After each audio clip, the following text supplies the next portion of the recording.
Assalamualaikum warahmatullahi wabarakatuh. Pemirsa YouTube Aswaja Center Kecamatan Tumpang yang saya hormati, alhamdulillah pada kesempatan yang mulia ini kita bisa bertemu lagi di dalam acara Kultum di bulan puasa 1443 Hijriah. Materi kami pada hari ini adalah tentang pendidikan pondok pesantren untuk mengarungi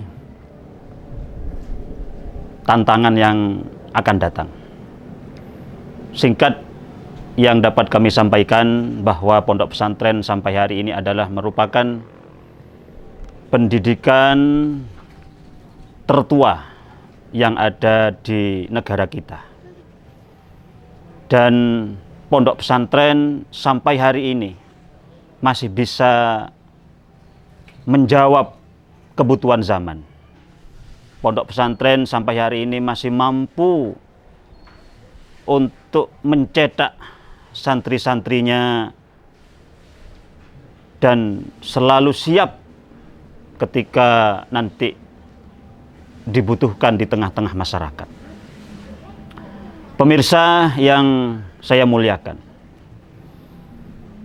pondok pesantren dalam 3 tahun ini mempunyai slogan yang baru, yaitu Ayo Mondok. Slogan ini mempunyai makna yang sangat dalam. Artinya apa? Kalau dulu pondok pesantren seakan-akan hanya dibuat menjadi satu tempat alternatif, menjadi satu lembaga pendidikan kelas pinggiran, menjadi satu lembaga pendidikan yang hanya istilah bahasa Jawanya tambel-tambel butuh. Tapi akhir-akhir ini pondok pesantren menjadi rujukan utama. Kenapa? Karena ternyata masyarakat kita sudah mulai menyadari dan memang benar-benar membutuhkan bahwa pendidikan anak ini tidak hanya bertujuan dalam kemampuan secara zahiriyah saja, tapi lebih dari itu yang dibutuhkan oleh anak-anak kita, khususnya anak-anak Indonesia, ini juga mempunyai kemampuan batiniyah yang mumpuni, yang ini nanti akan sangat dibutuhkan ketika mengarungi satu zaman yang di dalamnya penuh dengan godaan-godaan yang ini bisa menjadikan anak-anak remaja terkontaminasi dan dia akan hilang dari peredaran-peredaran sebagaimana anak-anak yang dibutuhkan pada masa-masa hari ini. Pemirsa yang saya hormati, pondok pesantren kenapa sampai hari ini masih menjadi rujukan utama? Karena memang pondok pesantren berbeda dengan lembaga-lembaga pendidikan yang lain. Pondok pesantren di dalamnya diajarkan bagaimana setiap santri yang berada di dalamnya dianugerahi untuk nanti bisa mempunyai hati. Kalau dalam bahasa yang lebih keren ada istilah dengan olah jiwa atau olah rasa. 24 jam berada dalam pengawasan pengasuh, ustadz, para kiai, para bunyai. Dan di dalamnya ditanamkan bagaimana anak ini mempunyai karakter hati yang baik. Karena memang kebesaran ini hanya lahir dari kebersihan hati. Tahajud, sholat duha, zikir, wiritan, itu semua menjadi cerminan yang pemandangan sehari-hari yang ada dalam pondok pesantren. Di luar itu, pondok pesantren juga menanamkan pentingnya menghargai perbedaan. Pondok pesantren ini di dalamnya terdapat banyak santri yang berbeda-beda latar belakangnya, budayanya, bahasa. Tapi di dalam satu pondok pesantren, mereka menyatu. Mereka saling memahami. Dan ini menjadi modal yang teramat kuat. Ketika nanti anak-anak ini kembali ke masyarakatnya masing-masing, maka bisa saya pastikan santri-santri yang sudah bermasyarakat, dia tidak akan lagi canggung. Dia tidak akan lagi memperlihatkan egonya. Tapi bisa kita buktikan di tengah-tengah masyarakat, alumni dari pondok pesantren manapun ketika sudah bermasyarakat, dia akan tampak bisa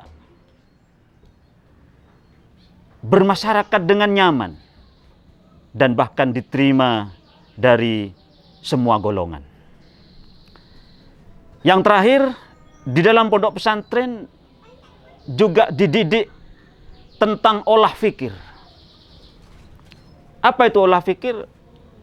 Pondok pesantren ini menjadi satu tempat di mana kemampuan otak santri ini benar-benar dioptimalkan, benar-benar dimaksimalkan. Bagaimana mengkaji satu tafsir, mengkaji satu ilmu balaghah, satu ilmu mantik, yang semuanya ini membutuhkan kemampuan intelektual yang tinggi.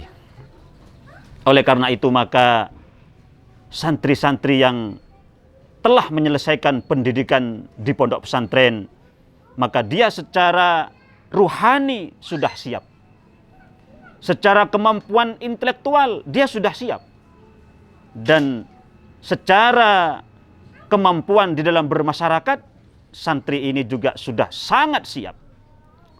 Dan yang perlu diperhatikan oleh pemirsa yang melihat tayangan YouTube dari Aswaja Center Kecamatan Tumpang ini, bahwa pondok pesantren terus berbenah. Pondok pesantren memang salaf, itu penting. Kenapa? Karena ketika salafatnya ini hilang, maka ruh dari pondok pesantren juga hilang. Makanya apa yang terdapat di dalam pondok pesantren ini sangat terkenal dengan satu kaidah usul fikih. Al-muhafadzatu ala qadimis sholih wal akhduh bil jadidil aslah. Kesalafan dari pondok pesantren, nilai zikirnya, nilai tahajudnya, nilai akhlaknya, nilai karakter kesantriannya tetap ditanamkan. Tapi di luar itu, pendidikan-pendidikan yang dibutuhkan oleh santri dimasukkan, ditanamkan. Ini sebagai perimbangan untuk zaman yang memang mau tidak mau kita harus masuk ke dalam perubahan yang seperti ini.